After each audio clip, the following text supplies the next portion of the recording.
Okay, the next item is in response to a request from this board that we get a presentation on the structural impact, really, of the many years in a row now of budget cuts that we have had to endure. And again, I thank the staff and the chancellor for bringing this forth. With that, I will turn it over to Vice Chancellor Troy, Patrick Perry.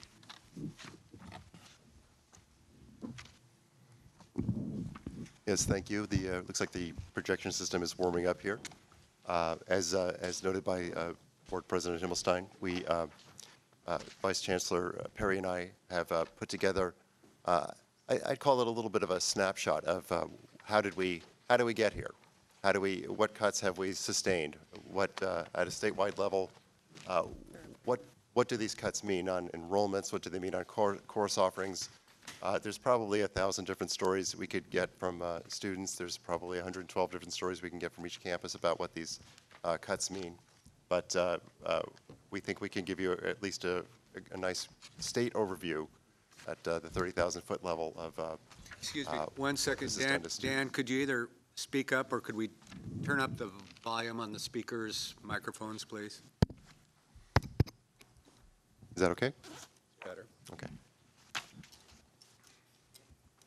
Okay, so the first thing I'll do, the first slide here will reiterate some of the recent reductions we've had. I went over some of these in the earlier presentation, but I think they're worth a second look. Dan, 1 second. Can you put it in presentation mode so it takes the whole screen?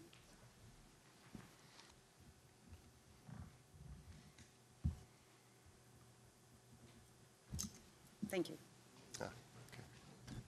Vice Chancellor Perry to the rescue. That's why they have me up here.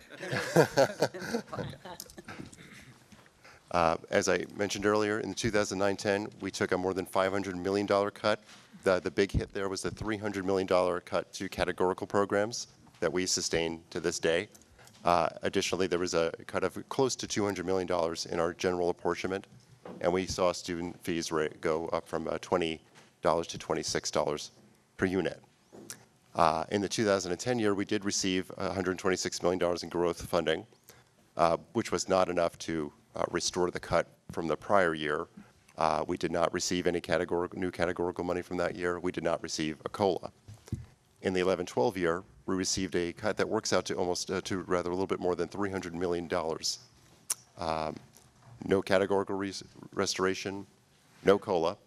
Student fees increased from $26 to $36, and as we talked about earlier, there's a potential for the fee in the summer term to go up again to $46. Again, no COLA since 2007-8. That's a loss of purchasing power of over 13%. What does funding do to headcounts? I think this chart tries to answer that question. It goes, colleges respond to funding. You can see peaks and valleys in this chart as funding goes up or down. Now the funding, I think one thing we find is that colleges are large institutions. These are large ships. They can't be turned around on a dime. In the 2009-10 year, for example, colleges served over 200,000 students for which they received no funding. If you look at this chart from, there's a clear straight line down from 8-9 through projected 11-12, and that shows colleges are turning that ship around very quickly to try to align their budgets and their offerings to the dire fiscal circumstances.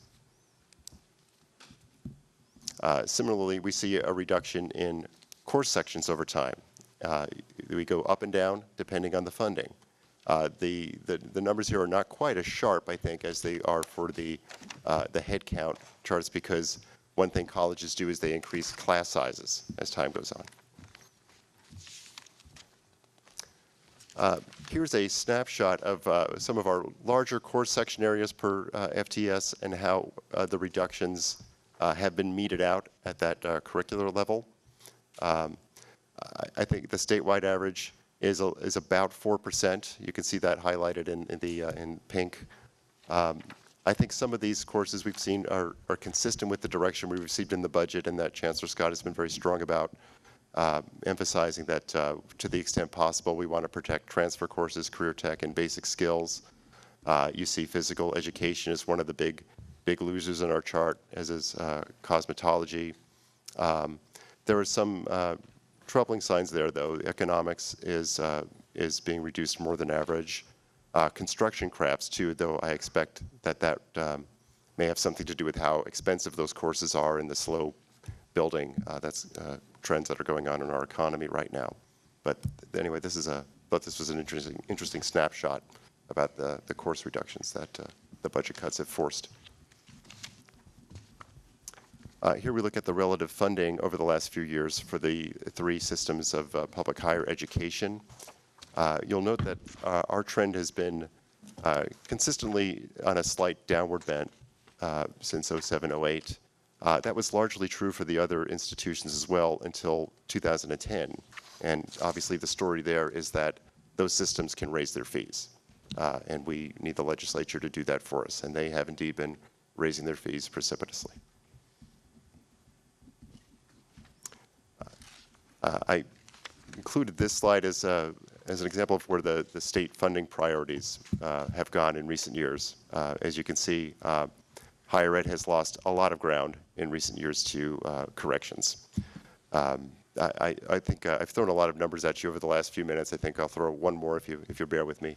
The cut in the budget for 11-12, the total cut for higher education in the 11-12 budget was $1.7 billion. And it's just hard to imagine how it is that we're going to ever achieve a sustainable economic growth without renewed investment in higher education.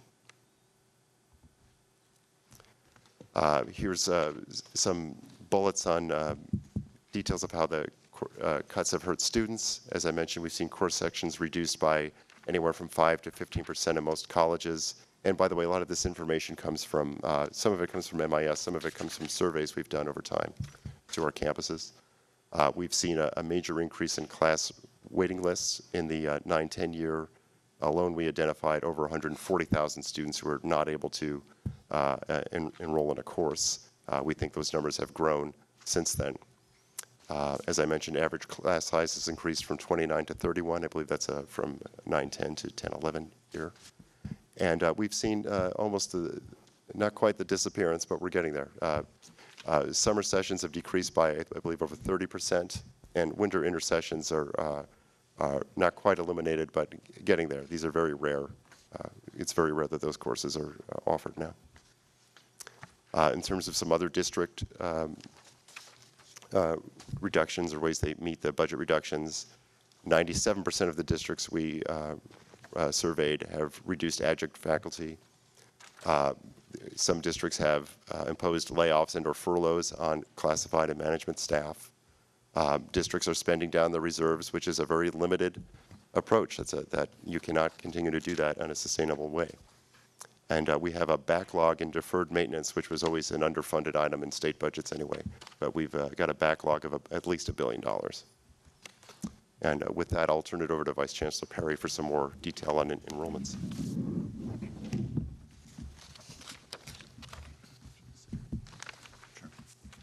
Any questions for Dan? Okay. I'm going off a handout that everyone should have. I will also project it onto the screen here.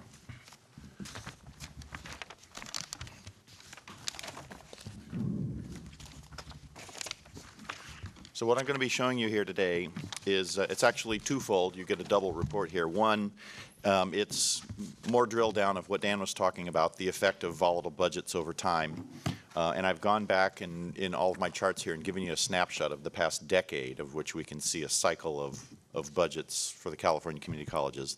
The second thing you're getting here is you're getting your first look at full year-end 2010-2011 data. So look at it in that manner too, as far as what's happened in the last year. I normally give this report to the BOG, so we're combining these things. So the decade of the 2000s really featured 4 distinct periods. You had the tail end of the dot-com era, and then you had the bust of that, which was the early 2000s. You had a period of expansion in the mid-2000s, and then finally we have the budget downturn that we're in now for the past couple of years. What you're going to look at today is how the student populations have changed, how some of the service levels have changed, some of the outcomes that we look at, how they have gone over time, and also, like I said, the first look at 10-11 data. So the first thing we look at right off the top is total student headcount, and you can see I delineated the 4 distinct budget time periods there. The tail end of the growth, between 2002 and 2005, we had the first downturn in this decade. The period of expansion between 05 and 09, and then finally what we're in now. First thing you'll notice is today's enrollment is 2.606 million. Our enrollment 10 years ago was 2.606 million. So during the course of that 10 years, we are exactly where we are in headcount as we were 10 years ago. It has not been a steady or smooth ride over those 10 years, as you can see. It's been a pretty volatile ride as far as student headcount and participation. For each of the downturns, we dropped at least 10% of our headcount. The difference between our high point and our low point for the decade was 416,000 students, so 16.7%. So these are not little small 1 or 2% dips. These are volatile, up 10, down 5, down 10, up 15, this kind of activity. Pretty volatile. Not good if you're a student. Moving to what the population looks like based upon race and ethnicity. Really, the only 2 trends that you're looking at here are rise in Hispanic students, followed by an associated drop in Caucasian students. One goes up 8% over the decade, one goes down 8% over the decade. Everyone else remained reasonably the same as far as service levels and participation levels. We're not all that far off of par as far as California overall population. So for comparison's sake, 12.8% of California population are Asian, 5.8% are African American, so we actually have a above California par population service level on that. 37.6% are Hispanic currently, and we can see that's risen quite a bit over the past decade, and we're getting closer to participation equity on that. Currently, white population in California is 40.1%.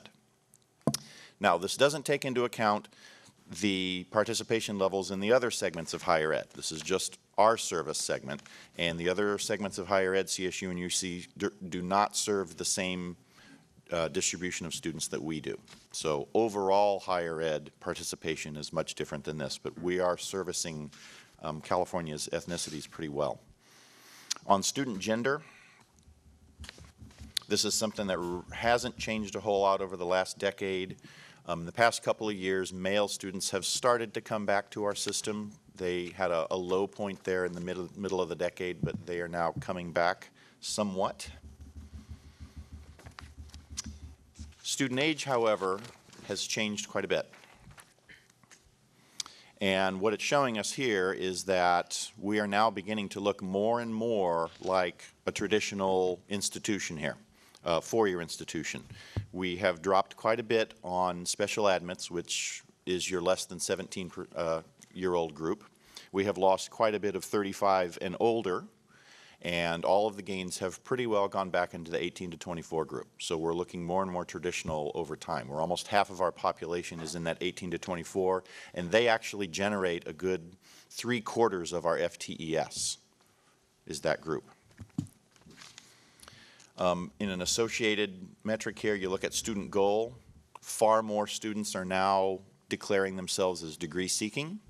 Far fewer are declaring themselves as non-degree seeking, and we actually have come down on some of the undecided and unknown.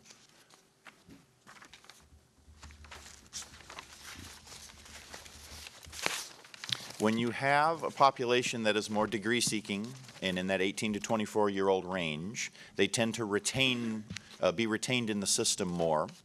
They take more units, they generate more FTES, they have a higher credit load. And as a result, there are more continuing students in our system now.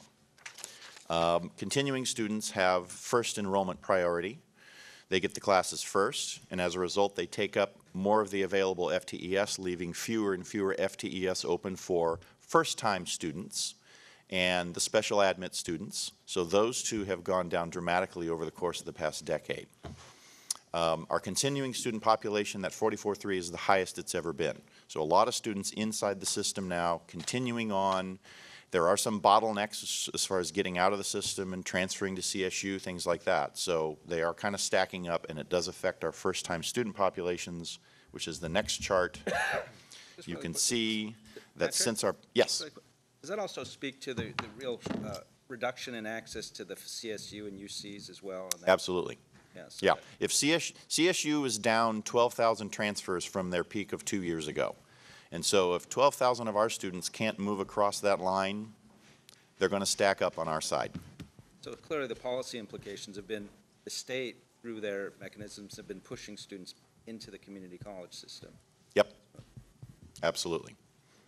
Although if you look at first-time students, that's down by almost 5%. Yeah. It's They haven't then accordingly given us the resources to be able to serve all these students. correct. Somebody here is getting left out, and it's the unfortunate classes of high school seniors and 18 to 24-year-olds who are trying to get back in, who just try to access our system at a wrong time.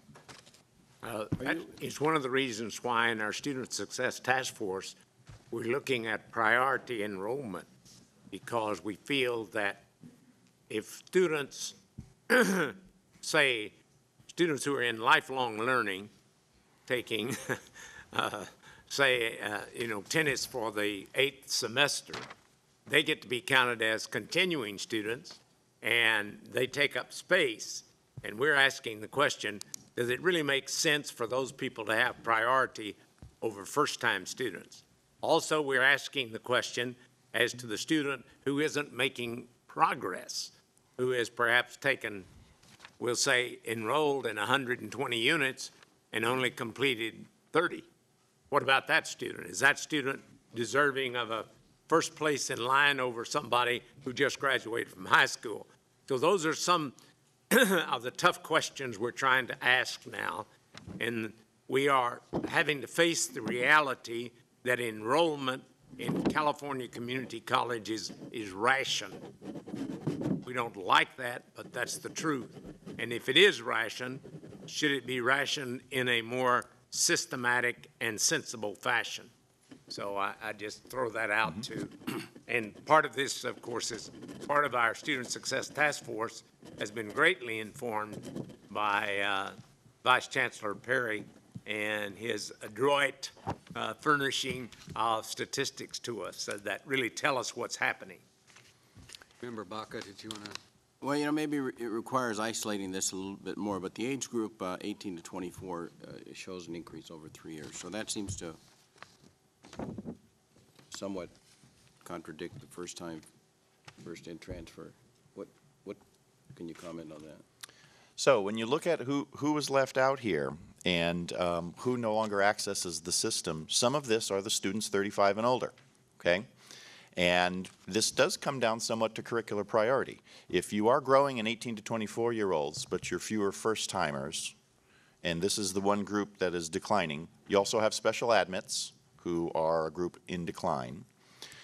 Some of this is the loss of folks who are taking 1 or 2 courses who are 35 and older, who may be taking more recreational courses, okay? If you get into some drill down. But I have seen some fairly reliable statistics showing that first-time students, recent high school graduates, are not getting in to the community colleges in the numbers that they previously were able to. The other issue at play here, if you're growing in 18 to 24-year-olds, once they're in, they stay longer. So they're already inside the system, and that group just tends to build up, okay? It's a good examination because you've got some being lost at the start. Those who get in stay longer. There's a mixture of things going on here. Are you able to isolate that a little bit more keenly? I can work on that. 24 group? Yeah, we could. Yeah, my guess is their retention rates are going to be higher, and they're generating more FTES, and they're not getting out. Okay, because I think there's a way of presenting it to show that recent high school graduates are getting in lower numbers Okay. previously. Actually, okay, yeah, that would be not difficult to do if we look directly at 17 and 18-year-olds who have no prior college experience. So I think that's Because I Good to do. think that certainly speaks to what Member McDougall was mentioning in our discussion on the budget, that it's impacting increasingly because it's a sustained reduction in funding affecting a certain population in a very focused and significant way. okay. On this chart, I combine first-time and special admits because those are generally students who have the lowest enrollment priorities in our system. And you see the pattern is the same pattern as what happened in the early 2000s when we cut budgets. We lost over 200,000 students from this combined pool, and we are right at about the same level. We're about 190,000 students now lost. So back on table 1, we've lost 192,000 students since our peak, and we've lost about 190,000 first-time and special admits combined. So high level of correlation between those two. And we're lower than any time in this decade. What's that? We're lower than any time in this decade. We are. That becomes a much smaller first-time freshman population. And that will hinder us in later days when we try and grow again, because that group now moves through. It's a much smaller cohort. Dan had a chart about course offerings. This is directly budget related, because this is what the money pays for. Throughout the last decade, we now offer 15,000 fewer classes than we did 10 years ago. And we offer 60,000 fewer classes than we did just 2 years ago. So a very dramatic drop. The compensatory factor here has been class size. Our average class size is now 4.5 students higher than it was 10 years ago. Great for an efficiency metric, but those classes are now much larger than they used to be.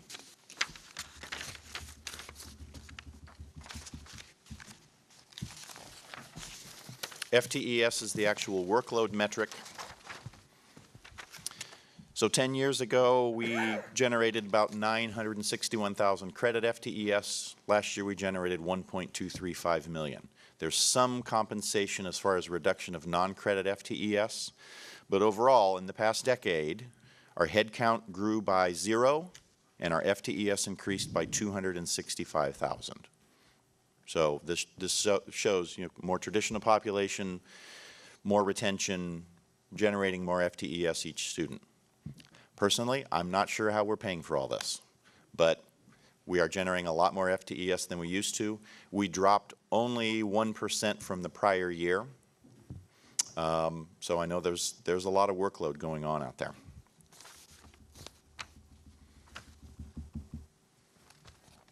Course success rates are what percentage of students in these type of courses actually pass the course with a letter grade of A, B, C, or credit.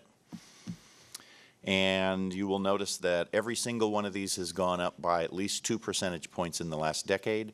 All of that has occurred within about the past 3 years.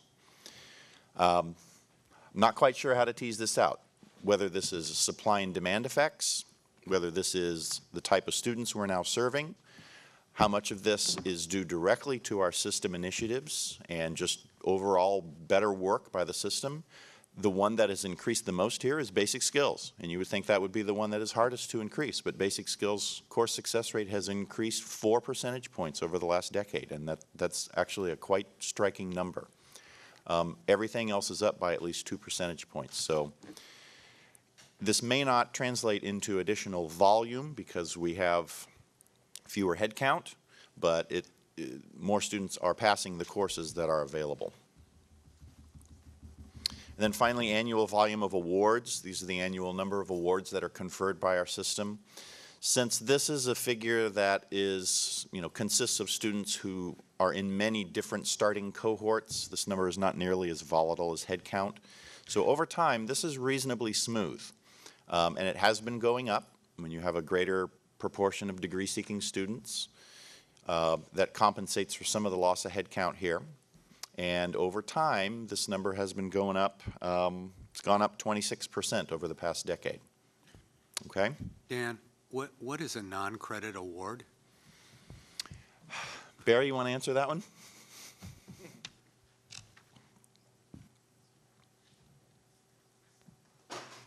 We have certain areas of non-credit that promote college readiness or either workforce development. And so in those areas, you have to have programs developed to offer those courses. And so that would be the increase in those areas. I could quickly illustrate that. When I was president of Pasadena City College, we had certain vocational programs that were non-credit, such as commercial sewing, electronic assembly, let's see, there were 2 or 3 others, grocery merchandising and so forth. So when you finished that non-credit program, you got an award that said you have completed that program. And I know, and also, maybe somebody here can call this to my attention. I know, like at Mount SAC, you have a high school program. And is that in the non-credit side or the credit side? I think it had to be in the non-credit side, wouldn't it? Because it wouldn't be a college course. But you get a high school diploma as a result of that study. So those are just some of the non-credit awards that come to my mind. I'm sure there are many more. So award could be certificate, too. Yeah, I mean, it's certificate. a Okay. certificate, Okay. but it's a non-credit certificate.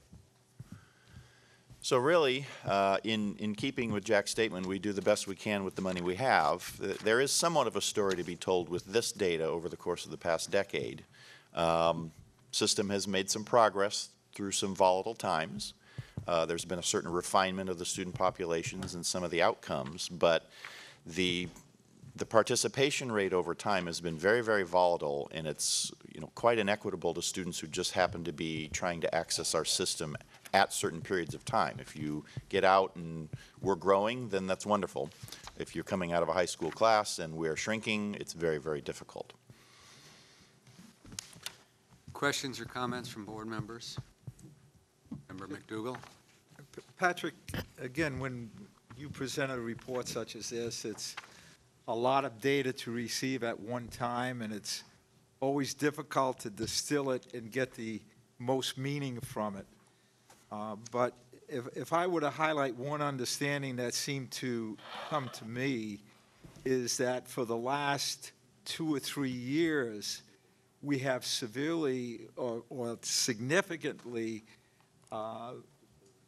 decreased our ability to handle incoming students into the system. So the population in California who've had the lack of good fortune to graduate during this 2-year period have been severely limited in being able to access the higher education resources in our state.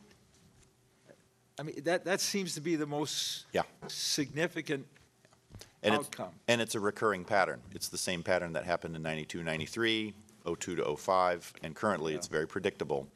And actually the recovery from it is very predictable. It's, once we begin to grow again, it's not as if there's this immediate push back into the system. You look at the growth pattern after these downturns, and it takes 2 or 3 years to get back fully into growth mode. It's a slow rise back up. Member Mahomet? On page 6, when you talked about the full-time equivalent students and you wondered where the money was coming to do that from the schools, are they spending their reserves? Is that perhaps? Some of them. Well, I can't tell you that explains the whole difference, but it's certainly true from districts we've talked to that they are definitely spending down their reserves. That's a pretty clear and consistent pattern across the state. We have known that colleges have been willing, we've seen, their mission is to serve students, and they've served quite a number of students for which they've received no funding over the past few years. Now, they can't keep doing that at the same levels, but their core mission is to serve students, and I think they're doing a great job doing that given the resources they're given. Thank you. Member Baca? As you were mentioning, Patrick, the basic skills areas increased pretty dramatically but it's mostly in the last 3 or 4 years. And of course, the question, as you mentioned, is it because of the initiatives that we've implemented, or is it because we're working with fewer numbers, and those that would otherwise have contributed maybe negatively to this number are just not attending? Is there a way of looking at this? I know that there is, but maybe in raw numbers or comparison. So we're looking at percentages here. Yeah. I think that's one of the most worthy things to look at is why the course success rates have gone up, and specifically in basic skills. And I think looking at raw numbers would be good. I'm not sure that we're necessarily dealing with fewer, because that number is still a pretty high number, and our remedial FTES is still up. As far as, explaining why it went up, I mean, I think that's a deeper study. Sure. It would be hard to pinpoint it specifically on just because we have course rationing or there's a different type of student. I think some of this you've got to take a pat on the back and say, hey, we've done a lot in this area. And this does coincide with the time period that we began a lot of these initiatives. Also coincides with the downturn in reduction in funding. It does, which seems to be counterintuitive. But we have been working internally on a lot of, qualitative remedial improvement too. I agree. I think we should accept it as a positive indicator. But it does give you a little bit of pause, and you want to just know more. Yes. Is that in fact true? Is it because of that? Okay. Member Baum?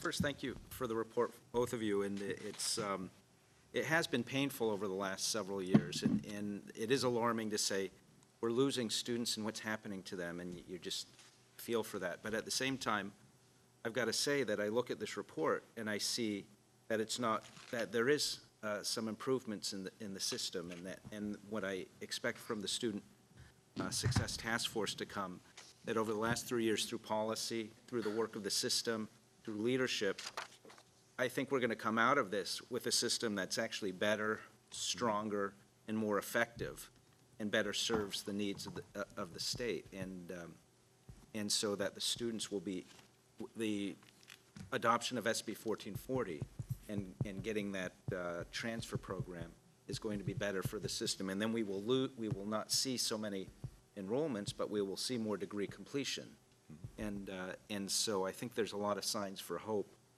And it is painful to see the cuts. I know in my district, we are educating more than 1,000, maybe close to 2,000 over cap, and we're not going to be able to continue to sustain that.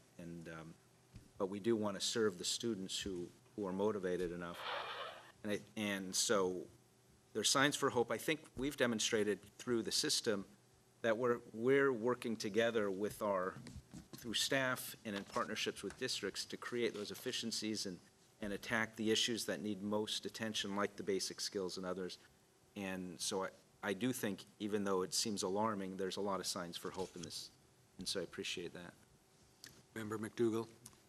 Yeah, Patrick, what I think would be particularly helpful in the basic skills area would be to look at the increase, assuming the increase is sustained throughout all levels of basic skills, to see if that holds true for enrollment, if you will, in the first transfer level in English and in mathematics. So we actually see if what our long-term objective is, which is the completion of college-level classes in English and mathematics, is occurring.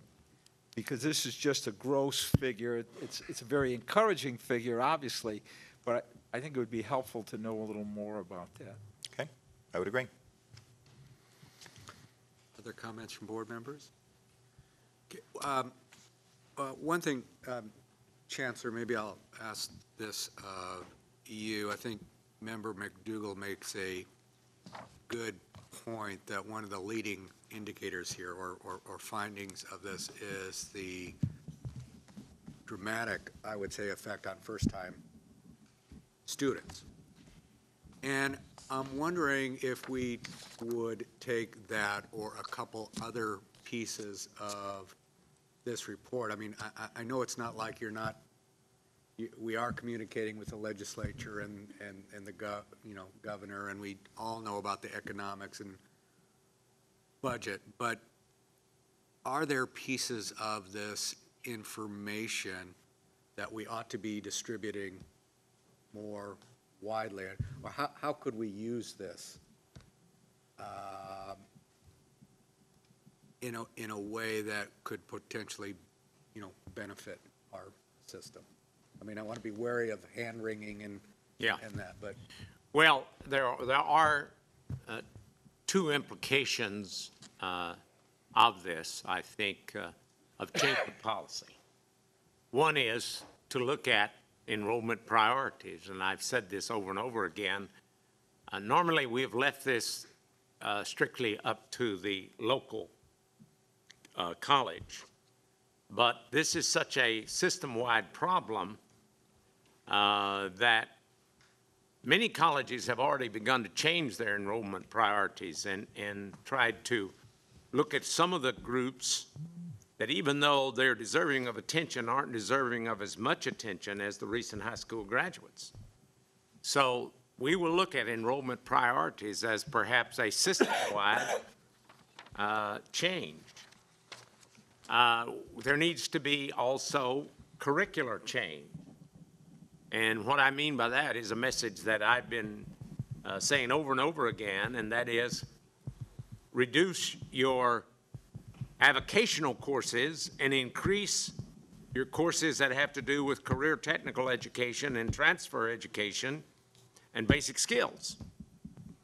And there's been some movement in that direction. If we look at the curriculum and where that some of the curriculum drop-off has been, it has been in physical education and fine arts, and those are the courses, not all of them, but many of those courses are part of a regular college schedule, but some of them are more avocational, and so there's been some drop-off of that.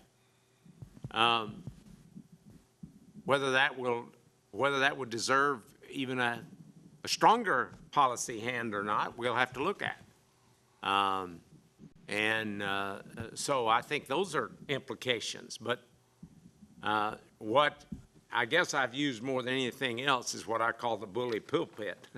And that is just saying it over and over again. And, but we have a governance situation that almost if a local college decides to resist that admonition, they can. I have looked at some courses a little askance that say ceramics for older adults, and I'm just using that as an illustration and asking the question, wait a minute, if we're turning away first-year students, do we still need to offer those courses? Could they not be moved to community education where we could charge for those courses? And so those are the kind of questions we've got to ask. And there's audiences out there that don't particularly appreciate that suggestion. If I'm an older adult and I've been now for 3 years taking ceramics for older adults, I may want to continue that free, by the way. But the question might be, are you going to say to the student who wants to transfer to California State University and University of California, we're turning you away because this population still wants to take ceramics for older adults? So I'm being very blunt here, but I think it calls for bluntness. And those are the kind of questions we have to ask. And as I said, when your course sections have to go down, they're going down all over the state. We've got the evidence right here. What course sections do you cut out? Which ones do you delete? Now, there are pressures even that are internal in nature. You have and I'll use an illustration here, you have a tenured French teacher, and maybe the enrollment in French is not as good as it should be, but you have an obligation to this particular individual. And all of us who have been in an administrative position are loath to start laying people off. You know, that. And of course, as Jonathan Lightman pointed out, we've laid off a lot of people that have just been largely adjunct faculty. If you cut out, let's say you cut out 10% of your sections, and let's say 30 to 40% of your sections are taught by part-timers, you generally mean now that 20% of your sections are taught by part-timers because you have a contractual obligation that's in a collective bargaining agreement. Remember, that's characteristic of every one of our colleges. Every college is unionized. And so that you do lay off your adjunct faculty. That's where you have the flexibility to do that. And maybe you don't offer as many overtime, overloads we call it, to your regular faculty as you did before. These are the kinds of struggles that occur internally, and we try to give as much flexibility as we can to the local colleges because we think they're on the spot. They know what's going on. Butte College has a better understanding of what the community surrounding Butte College wants and needs better than, say, a state directive. But we're talking about some pretty tough issues here. And I didn't want to be, I don't want to be overly alarmist. I'm not, but I'm just saying those are the kind of decisions that are being made at the local level, and those are the kinds of decisions that there may be some policy decisions that have to be made. So let me just push it a little farther, because I think those are great comments. I, as one board member, would ask, could there be some policy options like that brought to the board, and whether it was using just the bully pulpit or whether it was a look at regulations and or legislation, would that be something we could do? I just think this information tells us a lot. It does, and you're absolutely right. And the Student Success Task Force is going to make recommendations. Okay. Some of the recommendations are going to simply be, these are the best practices. We encourage you to follow them.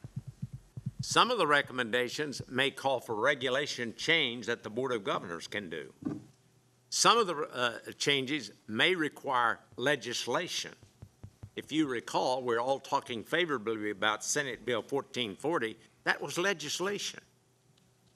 That actually said that CSU and community colleges will work together in the following fashion. Each community college will have a transfer degree, will be no more than 60 units, and that in turn, and it specified exactly, not exactly, but broadly what the transfer units would be. And it said that CSU then would require no more than an additional 60 units in order to graduate. Now, that was legislation.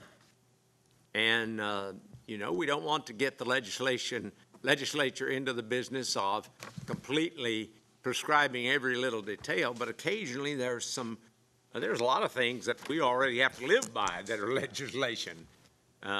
We know that rules about tenure, many rules that the community colleges live by have to do with previous legislation. So it's a fine line here. Now, this board did adopt not some legislation, but they adopted some regulation. We adopted a regulation about prerequisites, if you recall, a few months ago. The Academic Senate had recommended this, and we in turn were willing to go ahead and adopt a regulation that impacted community colleges. Actually, it was in one sense a removal of a barrier. It was not it simply said colleges could adopt this prerequisite program if they so desired. So it wasn't, in one sense, we didn't say colleges must do this. We simply gave them the flexibility. So I don't mean to complicate this, but I think you have to think through, is this a best practice that we encourage colleges to adopt and look at, whether it has to do with basic skills or anything else?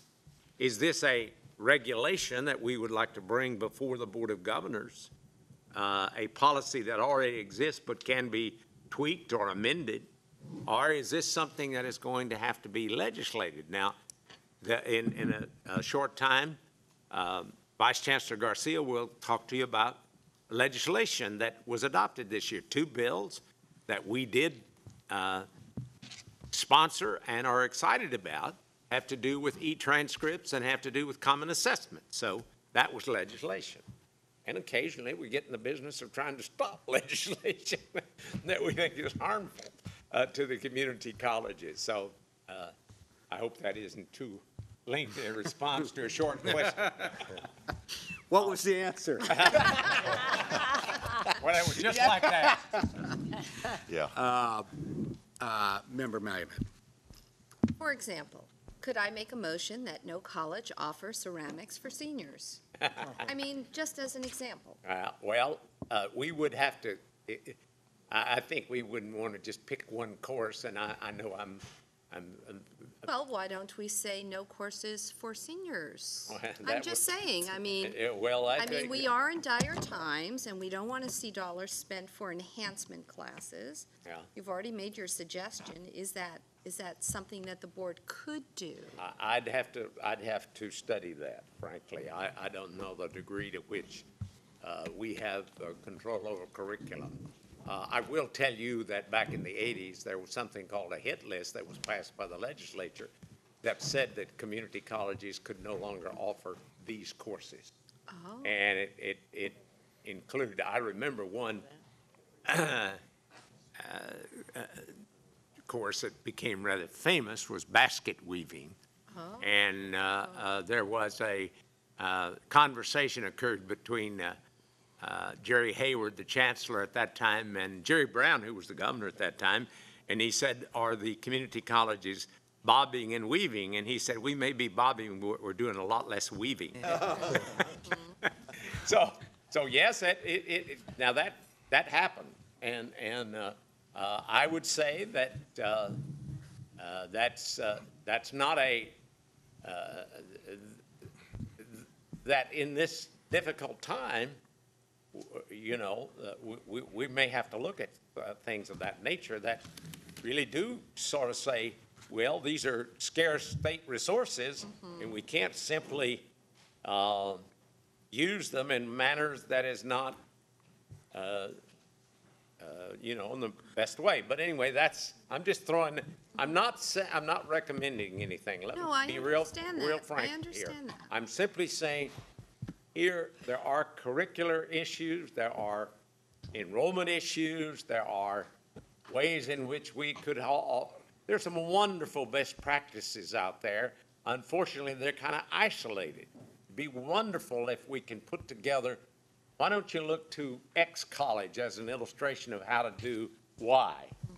And we're going to do some of that in our Student Success Task Force.